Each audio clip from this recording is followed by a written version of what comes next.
Alex Jones said that Sandy Hook didn't happen. It was staged by actors. Okay. This compounded the appalling grief of the families of those poor 20 children who were gunned to pieces by a lunatic with an AR-15 semi-automatic rifle. Now I've told you that. What is your view of Alex Jones? I don't see why any of that has to do with me. It's very interesting. I've done the guy's podcast. I know him well. He was professional and courteous to me. When I meet somebody and they show me respect, I show them back. Respect. That's what I do, as I did with you. You respect him? If somebody shows me respect, I show them respect back. So if Adolf Hitler showed you respect, you'd respect him back?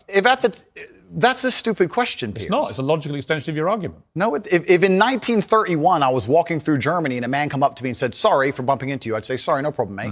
I'd show respect back. I don't know, what are you trying to say? That I sanction the Holocaust? You literally just said if somebody You're trying to get away from the point, because what you did is you're trying to say, because I did a podcast, I sanction all of this person's views. And I'm saying I do 5 podcasts a week. I do 5 podcasts a week, and I don't sanction 100% the views of any other person on the planet, because I'm an individual and he has an individual views, as do you. So I don't know why you're trying to come at me with one of his views and pretend that's something to do with me. Because it's a pretty big view. No, but it's a lame trick, Piers, and you're better than this. So let's move on. If Vladimir Putin had a podcast, would you go on it? If Vladimir Putin had a podcast, I'd go on it. If Joe Biden had a podcast, I'd go on it. If a feminist has a podcast, I'll go on it. If Piers Morgan has a podcast, I'll go on it. If Alex Jones, I don't see the point you're making. There's no point here. You're digging, but there's nothing to find. The BBC has spoken to somebody since your arrest who says exactly those things, that with you, it's all manipulation. There's an ulterior motive. Is this Sophie? Everything. Is this Sophie?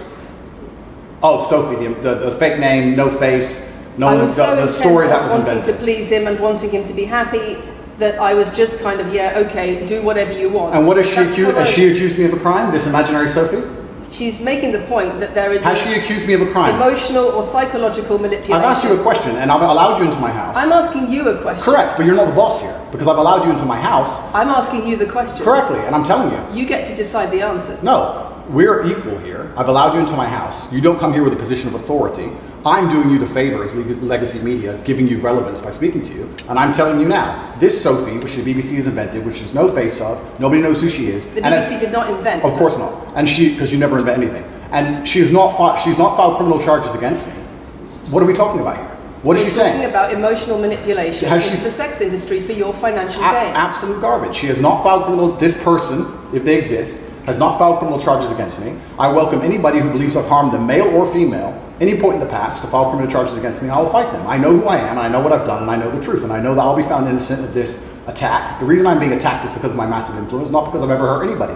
And for you to sit here and say that everybody around you is saying you're innocent, but that doesn't matter because the state will say they're victims, and they're just going to grab everybody you know and call everybody victims, even if they say they're not, and try and put you in jail. You are describing a matrix attack. You're not describing human trafficking. From everything I've read about you, I think you have certainly been probably able to be very helpful to young men who have really struggled for self-confidence and all that kind of thing, right? Completely. I'm completely prepared to accept that.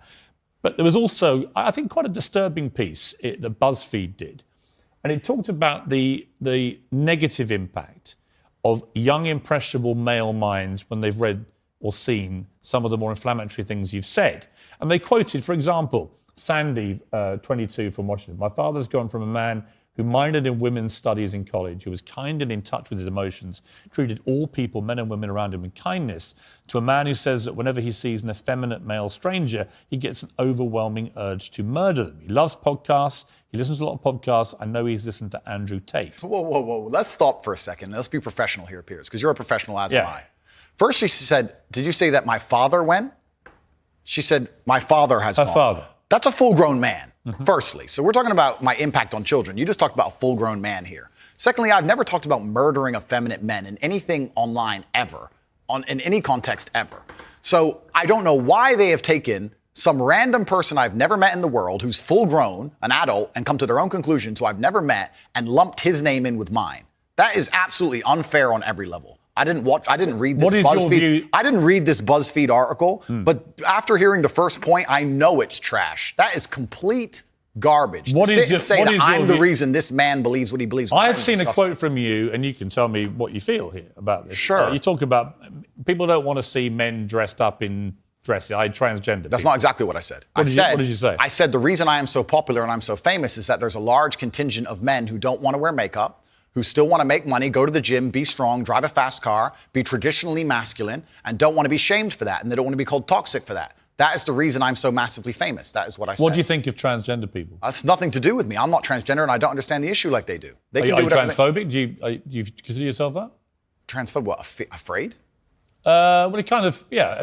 You have I don't live in fear, my friend. I have no problem. Do you have a dislike of transgender people? I don't know any transgender people. Do you have a dislike of what they stand for, what they are? No. Why would I? I don't know. That's not my issue. You tweeted a picture of Amanda Holden, very good friend of mine. It's a very harmless picture. She's in a bikini on holiday under a rain shower, looking extraordinarily beautiful. In a sexual pose. And you tweeted, "You are a wife and a mother and you're far past a teenager. There's no need for this post." Agreed. Again, it's just misogynist to say that. It's not misogynistic. Why can't a woman of her age, she just turned 50, why can't a woman of that age actually show off her beautiful body in a nice bikini like that? What's wrong with that? You can call me crazy. You can call me misogynistic, but I think once you reach the ripe age of 50, any woman should not be interested in thirst trapping on Instagram. I think she has bigger responsibilities. I'm sure she's a very intelligent lady and she's done amazing things. She's famous. She's obviously very capable. And I think she could do things more interesting than standing around trying to thirst trap on Instagram like she's 18. Because I think she's above it. I wasn't insulting her. I was reminding her that she's actually such a fantastic person. She's done such amazing things in her life and she's so achieved that she's actually above thirst trapping. I was reminding her of her worth because as a feminist, we're all feminists here, right? We all believe in women empowerment. I'm reminding her of her worth. Are you a feminist? Sure. Well, you're not though, are you? I believe in feminine empowerment, and I think feminine empowerment is in... Yes, I do. And feminine empowerment is in modesty. Modesty is empowering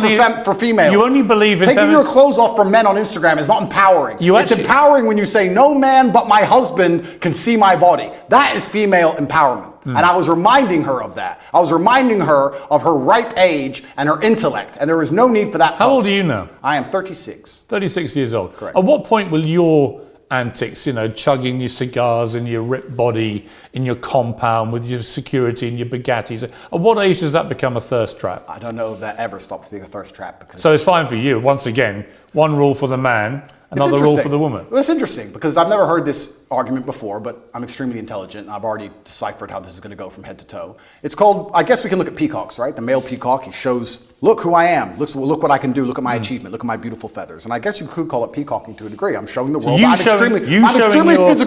extremely physically capable. Yes, that's correct. I'm extremely financially successful. But you stripping off for Instagram is fine. It's not stripping off for Instagram. I'm boxing. When you box, you have no top on. You do it all the time with your cigar and you're showing off your ripped body. That's fine for you. But if Amanda Holden dares do it, that is apparently thirst trapping. I think me boxing with no shirt on is different than a 50-year-old woman posting. You don't just box. I've seen you doing ones where you wander around all moody with your cigar and you're topless and stuff. So fine for you. Are you a fan, Piers? In terms of what did on October the 7th, do you accept that was an act of terrorism?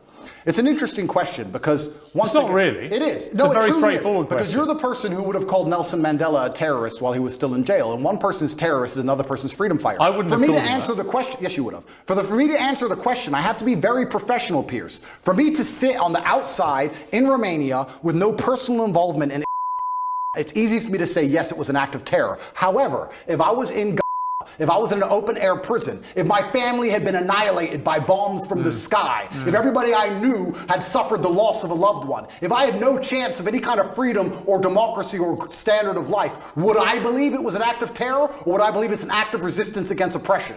You have to be very careful how you answer these questions. So what do you think?